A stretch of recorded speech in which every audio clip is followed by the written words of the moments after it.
Okay. This one's going to be a little dicey for some folks. We saw a couple days ago that Gavin Newsom, governor of California, who has a new podcast, had as a guest on his podcast right-winger Charlie Kirk. Charlie Kirk is objectively a terrible human being. He's a racist, misogynist, bigoted, homophobic, transphobic, bomb thrower. He is the founder of Turning Points USA. If you want to go down a rabbit hole, just Google Turning Points USA. But Gavin Newsom had Charlie Kirk on his podcast as a guest. I agree with the concept of interviewing people with whom you have disagreements. I would humbly suggest that Charlie Kirk was not the guy. That was not a good choice for the first one of those people for Gavin Newsom to interview. Just my feeling. During that podcast interview, Gavin Newsom agreed with Charlie Kirk on the issue of trans athletes, specifically trans women competing in women's sports.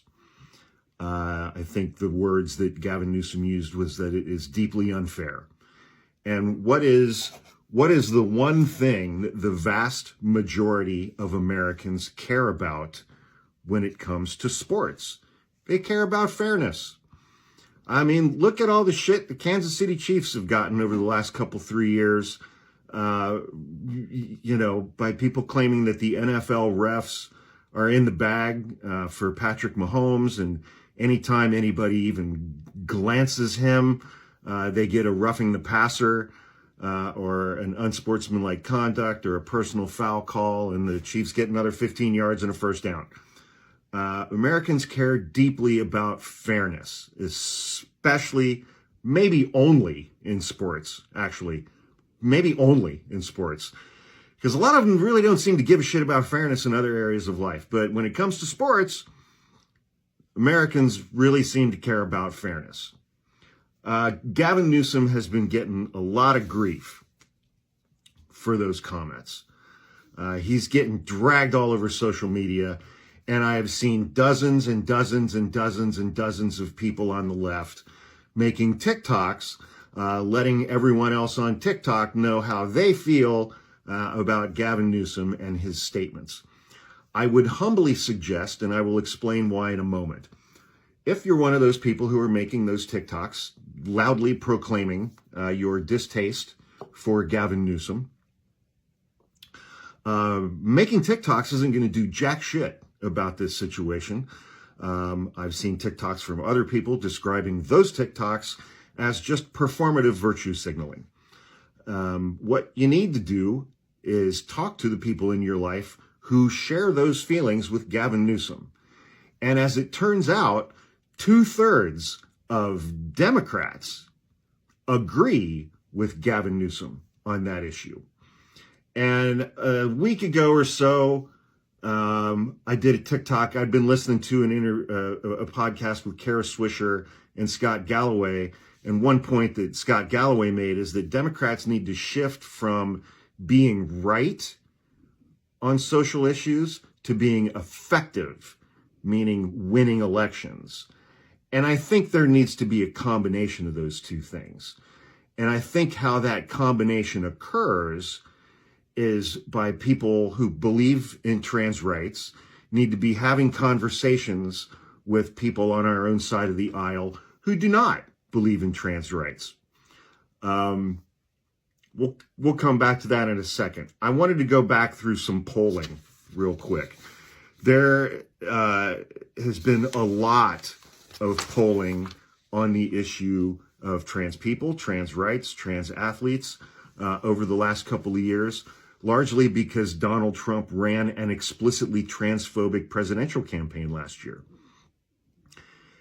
He ran a very transphobic ad tying Kamala Harris to gender reassignment surgeries for inmates in prisons, And the tagline on that ad was Donald Trump is for us and Kamala Harris is for they, them.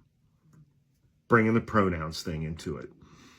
And I remember the first time that I saw that ad, I was watching a football game with my brother last September, college football. And at first I was like, why am I seeing this in California? And I was like, oh, they're airing this ad nationwide. They put $150 million behind that ad. And after I watched that ad, I was thinking about the people that I grew up with in Ohio. And I was like, fuck, this ad's going to be effective. And then, in her infinite wisdom, Kamala Harris decided not to respond to that ad at all.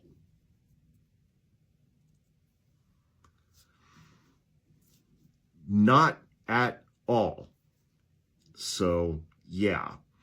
Anyway, huge majorities of Americans, Democrats and Republicans, believe that trans people should have pretty much equal rights in the United States.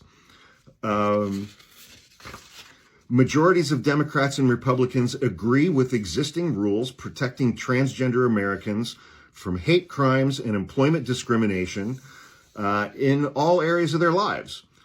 It leads by in protections for transgender people in hate crimes laws. That leads by 36 points across party lines.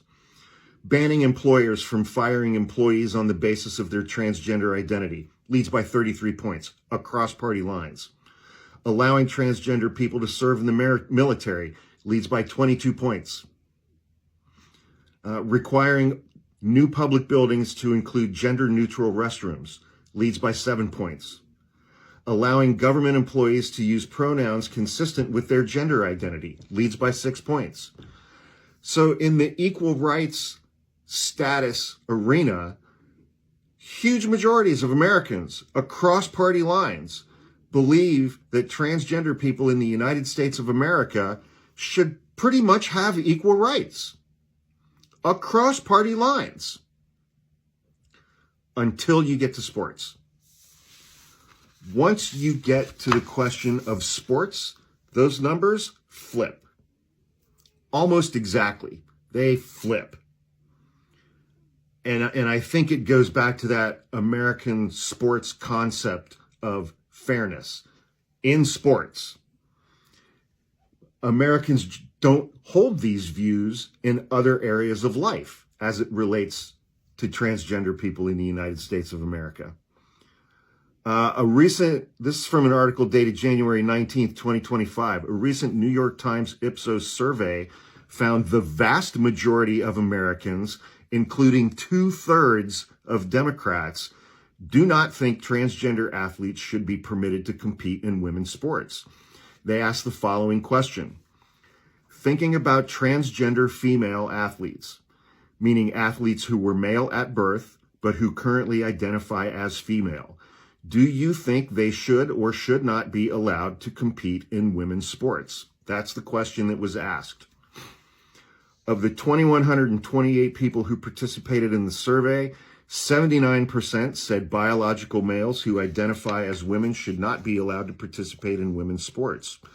Of the 1,025 people who identified as Democrats, 67% said transgender athletes should not be allowed to compete with women. So as much as distasteful as it might be, the views that Gavin Newsom expressed on that podcast are consistent with 2/3 of the Democratic Party. 2/3 of people who identify as Democrats agree with him. That's reality. And, yes, over the last 3 or so years, Republicans have utterly demonized trans people in the United States. Not that they weren't demonized before. I mean, trans women are murdered at a rate that is dramatically higher than just about any other demographic in this country. And frequently those murders go unsolved.